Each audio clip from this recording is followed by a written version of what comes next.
The Sydney Opera House is one of the world's most iconic architectural masterpieces, attracting over 8 million visitors annually.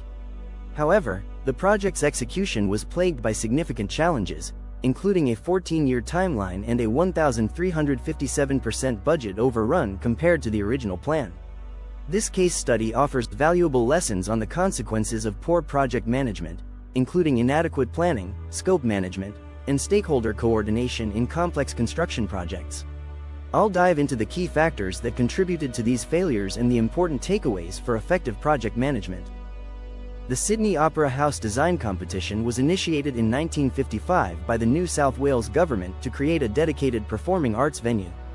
Danish architect Jørn Utzon's revolutionary design, featuring distinctive shell-like concrete roofs, was selected from 233 entries.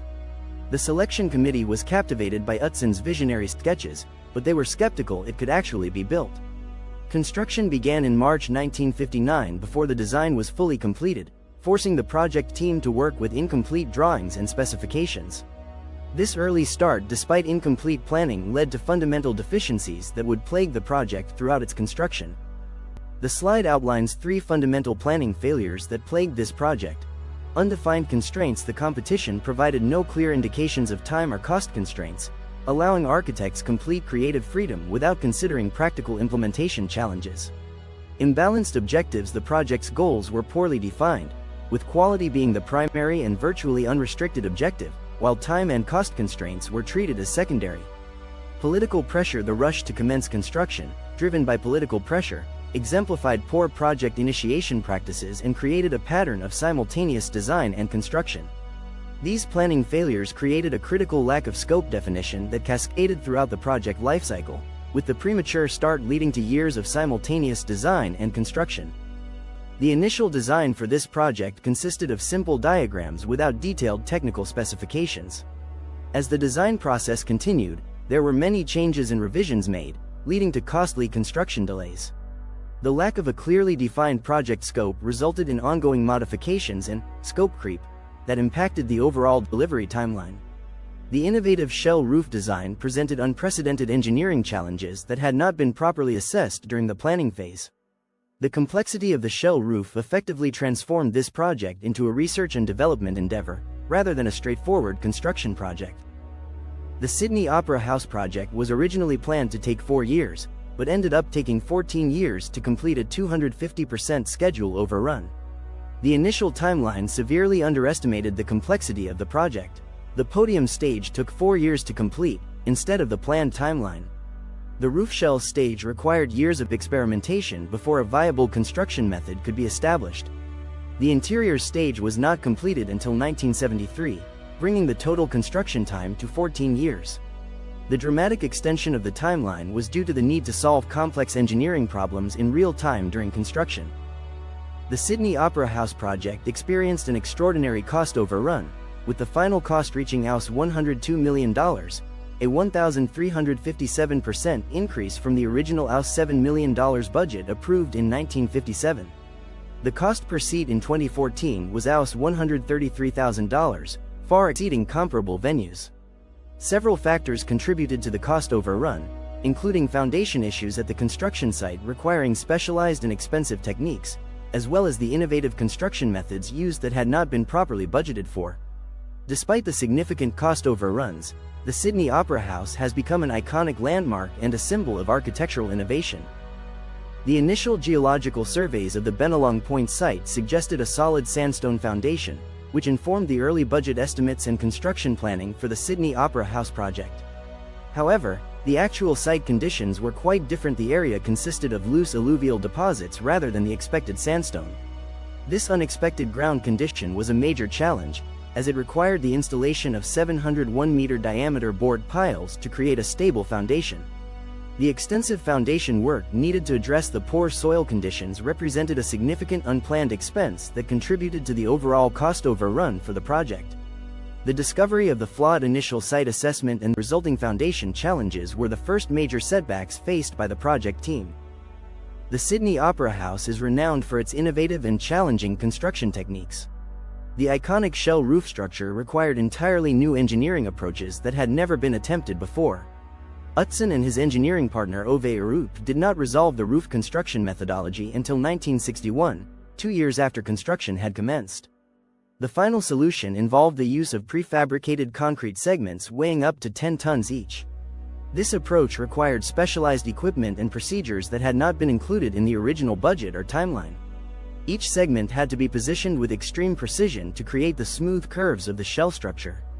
Innovative rigging and positioning techniques were required, further increasing costs and extending the construction timeline.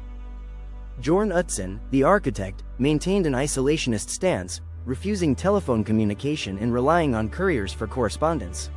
Ove Arup and Partners, the engineering firm, handled the structural and engineering elements, but accused Utzon of a lack of cooperation. The NSW government changed after the 1965 election, and the new administration demanded design changes due to cost constraints. The public and media were initially supportive, but became increasingly critical as costs mounted and delays continued.